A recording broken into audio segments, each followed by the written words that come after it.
क्योंकि कोलब्रो कंपनी ने ये पूरा सर्वे किया है और कोलब्रो कंपनी के जो पार्टनर वो राजेश वदरिया थे। आज तक उल्लासनगर महानगर पालिका के टैक्स विभाग में इतने करोड़ों के घोटाले हुए, तो जानबूझकर शिवसेना के नेताओं को टारगेट करने के लिए तुम्हारी अंदरूनी कुछ शिवसेना से नहीं जमती होगी, पर किसी की बेटी को तंग करना, सचमुच में राजेश वदरिया में ताकत होगी तो सेंचुरी कंपनी की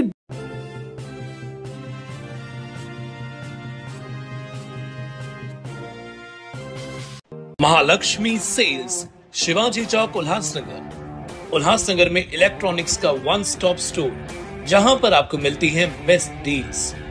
air conditioners, air coolers, single and double door refrigerators, LED televisions, semi and fully automatic washing machines, deep freezers and veggie coolers. सबसे बेस्ट डील, सबसे लोएस्ट दाम और loan and easy EMI available. बस आइए और गर्मियों के इन दिनों में अपने घर के लिए ले जाइए बेहतरीन consumer appliances. Mahalakshmi sales, electronics market, opposite RKD college, Shivaji Chowk, Ulhasnagar 3। और शहर के ज्वलंत मुद्दे के ऊपर लेते मुलाकात कमलेश निकम जी के साथ और पूछते हैं कि कमलेश जी भी उल्लासनगर महानगर पालिका में टैक्स डिपार्टमेंट के अधिकारियों के ऊपर गंभीर आरोप लगे कि करोड़ों का वहां पहले घोटाला हो चुका है और अभी लाखों घोटाला हुआ है। आप इस विषय कैसे देखते हैं? देखिए, जो राजेश वदरिया जी आए दिन सोशल मीडिया पर जो आरोप लगा रहे हैं, पहले आरोप लगाया कि सेंचुरी कंपनी में टैक्स घोटाला हुआ है।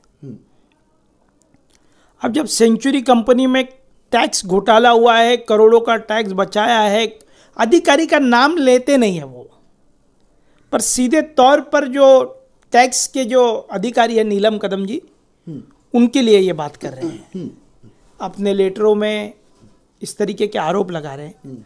अब वो आरोप लगाकर 3 महीना हो चुका है, पर आरोप लगाने के बाद चुप हो जाते हैं। कारपोरेशन के आयुक्त के पास जाते हैं, लेटर इन्वर्ट करवाते हैं, उसके बाद कोई भी कार्रवाई नहीं करते क्योंकि इनके पास कोई क्षमता नहीं है। राज्य के मुख्यमंत्री तुम्हारे हैं, तुम आज भारतीय जनता पार्टी के अपने आप को बहुत बड़े नेता समझते हो, आदरणीय रविंद्र चौहान जी के बहुत नज़दीकी मानते हो अपने आप को, सही। और शहर में पूरे ढिंडोरा पीटते हो कि आप जिला अध्यक्ष बनने जा रहे हो। इतने बड़े नेता जब आप भारतीय जनता पार्टी के हो, तो 4 महीने से एक डिपार्टमेंटली इंक्वायरी जो नेता नहीं लगा पा रहा है राजेश वदरिया जी, वो किस तरीके से उनके ऊपर लोग भरोसा रखेंगे? एक तो किसी अधिकारी के ऊपर आरोप नहीं लगानी चाहिए, और आरोप लगाए तो उसको सिद्ध होना चाहिए। बिल्कुल।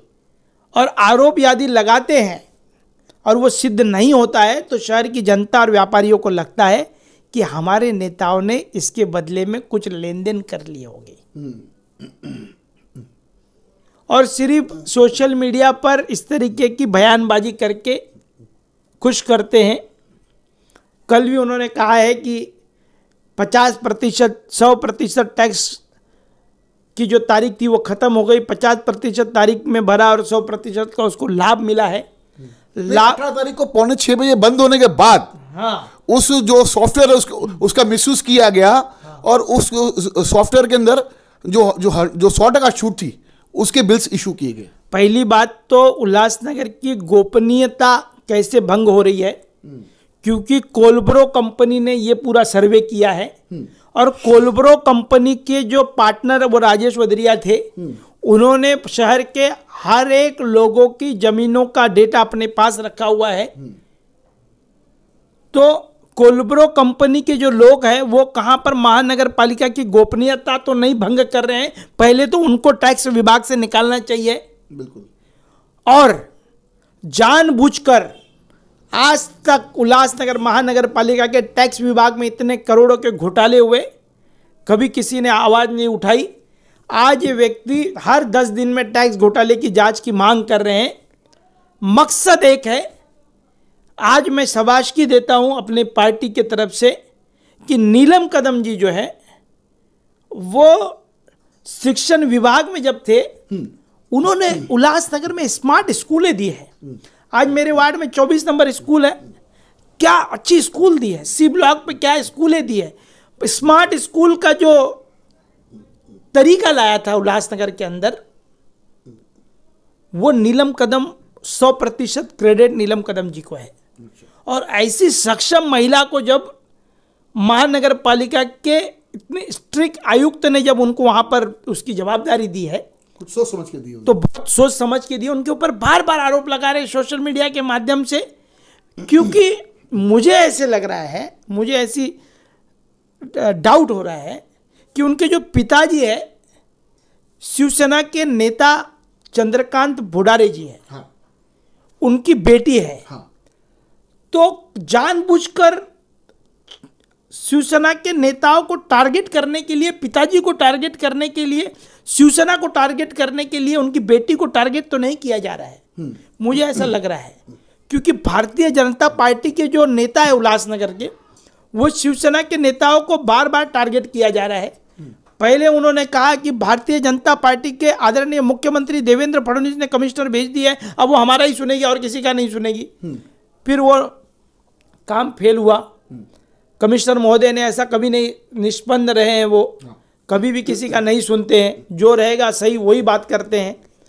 अब भारतीय जनता पार्टी के नेता राजेश वधरिया को पता है, माजी नगर सेवक को, कि ये जो बेटी है वो चंद्रकांत भोडारे जी की है। इसके वजह से जानबूझकर, मतलब तुम्हारी अंदरूनी कुछ शिवसेना से नहीं जमती होगी, पर किसी की बेटी को तंग करना, वो मुझे लगता है कि ठीक नहीं है। हमारे शहर की बेटी है आखिर वो, हमारे शहर की बेटी है, उसने स्मार्ट स्कूलें देने के लिए बहुत बड़ा योगदान किया है, बहुत अच्छे तरीके से काम किया है। और जब तुम आरोप लगाते हो, डिपार्टमेंटली इंक्वायरी क्यों नहीं लगवा पाते हो? अब बोल रहे हैं कि डिपार्टमेंटली इंक्वायरी लगी है, खोबरागढ़े जी के पास में उसकी फाइल गई है, तो फाइल गई है तो अभी तक उसका निर्णय क्यों नहीं हो रहा है? मैं आज भी बताता हूं कि सेंचुरी कंपनी के निर्णय होते वक्त 100% मैं आज भी बताऊंगा कि इसकी डिपार्टमेंटली इंक्वायरी नहीं होगी। होगी तो निष्पन्न जांच होने के बाद में उनको दोषी नहीं पाया जाएगा, जो भी अधिकारी ने किया है। मैं नाम ले रहा हूं, ये नाम नहीं ले रहे, डरते हैं क्योंकि उनको लगता है डिफर्मेशन का केस हो जाएगा इनके ऊपर। तो डिफर्मेशन से डरते हैं, दूसरे शिवसेना के नेताओं से भी ये बहुत डरते हैं, क्योंकि बाद में श्रीकांत शिंदे जी को भी इनको मिलने जाना है, वहां भी चापलूसीगिरी करने जाना है, तो खासदार महोदय सुनेंगे नहीं इनका, उनसे फंड्स भी लेने हैं। हमारा तो दोस्ती का गठबंधन है, हम तो खुले दिल से जाते हैं, हम पार्टी भी अलग चुनाव लड़ते हैं और खुले दिल से भी उनसे मिलते हैं, उसमें कोई नो डाउट। पर जिन्होंने सेंचुरी का आरोप लगाते हैं, फिर 4 महीना चुप हो जाते हैं, फिर कल नया आरोप लगाते हैं कि ऐसे टैक्स में घोटाला हुआ है। हमारी, मुझे लगता है कि जानबूझकर मराठी अधिकारियों को टारगेट तो नहीं किया जा रहा है। महानगर पालिका में कुछ अधिकारी जो बचे हुए उनको टारगेट तो नहीं किया जा रहा है, भ्रष्टाचार का बोलबाला करके उनको हटाया तो नहीं जा रहा है, जानबूझकर उनको तंग तो नहीं किया जा रहा है। पर नीलम कदम जो है, मेरा बिल्कुल उससे जमता नहीं है। अच्छा, नीलम कदम जी से मेरा ना कोई वास्ता है, ना मेरा कभी जमा है, और ना उनकी विचारधाराओं के खिलाफ मैं रहा हूँ। पर प्रशासन की अधिकारी यदि वो अच्छा काम करती होगी तो तारीफ करने में कोई उसका हर्ज नहीं है। स्कूल बनाई है या नहीं बनाई है उसने? बनाई है। उल्लासनगर के अंदर सभी स्कूलों का प्रोजेक्ट उन्होंने लेकर आए हैं। आज हमारे फॉरवर्ड लाइन पर जो अभ्यासिका बनी है उसमें भी बनाने के लिए PWD और उनका समन्वय बहुत अच्छे से रहा है। अच्छे तरीके से हमारे स्कूलें जो बंद है वो चालू करने का काम वो कर रहे हैं।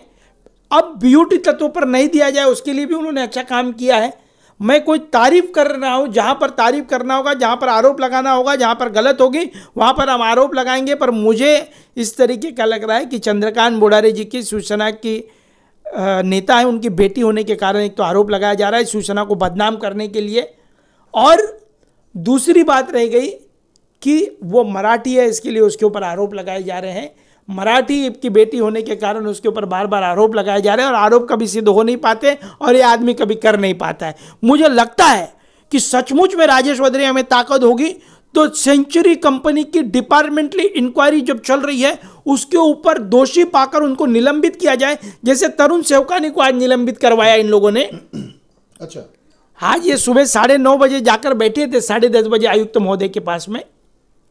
मुझे लगता है इन्होंने कार्रवाई की मांग की थी, वो दोषी पाए ऐसा बोल रहे हैं और निलंबित हो चुके हैं ऐसा शहर के अंदर जानकारी है।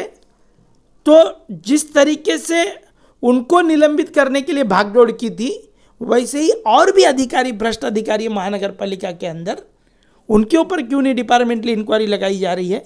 उनके ऊपर कुछ क्यों नहीं काम किया जा रहा है? टैक्स में आज नहीं घोटाला हो रहा है, 15 सालों से शहर में घोटाले होते जा रहे हैं। आज ही सिर्फ आरोप लगाना मकसद एक है कि एक अच्छी महिला अधिकारी को हटाना है और भ्रष्ट अधिकारी को वहां पर बिठाना है।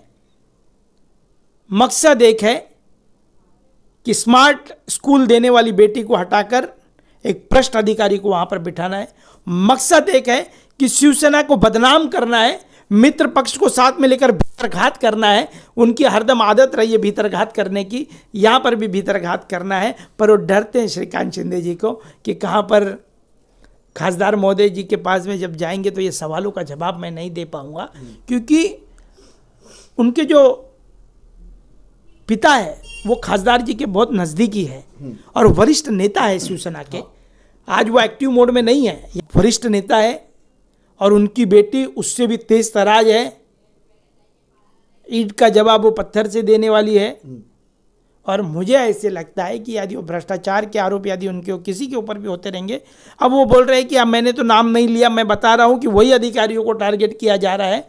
आने वाले दिनों में ऐसे अधिकारियों को हटाकर, आज अभय योजना उल्लासनगर में किसने लाई? आमदार ने मांग की, कमिश्नर महोदय ने दूसरे दिन लेटर निकाल दिया, महानगर पालिका की आर्थिक व्यवस्था ठीक नहीं है, मैं कोई भी काम नहीं कर पाऊंगी। तुरंत डॉक्टर श्रीकांत शिंदे जी ने, हम जब बैठे थे अपनी बैठक में, ओमी कलानी जी, श्रीकांत शिंदे जी, राजेंद्र चौधरी जी, अरुण आशान जी, बुलाकर आयुक्त महोदय को कहा कि एक आखिरी बार मौका दीजिए, और आखिरी बार मौका दिया। मैं अभय योजना का पूरा जो शेयर है डॉक्टर श्रीकांत शिंदे जी को देता हूं। हमने पहली मांग की थी, हमारे शहर के आमदार का चलता कुछ नहीं है। वो कहते हैं, आमदार कहते हैं कि अभय योजना लगाओ, कमिश्नर महोदय लेटर निकालती, आर्थिक व्यवस्था ठीक नहीं, मैं अभय योजना नहीं निकाल पाऊंगी, पर खासदार महोदय के करने पर तुरंत अभय योजना लग जाती है। ऐसा सक्षम खासदार चाहिए हमारे। पार्टी अलग हो, उनकी विचारधाराएं अलग हो, हमारी विचारधाराएं अलग हो, पर मैं आज भी कहता हूं शहरवासियों, और एक मुद्दा है, पर इन सभी मुद्दों को लेकर मैं बाद में वापस इंटरव्यू पर आऊंगा, पर नीलम कदम जी की सक्षम अधिकारियों को टारगेट करना उल्लासनगर के राजनीति का षड्यंत्र बताता रहा हूँ, शिवसेना को बदनाम करने का काम कर रहे हैं।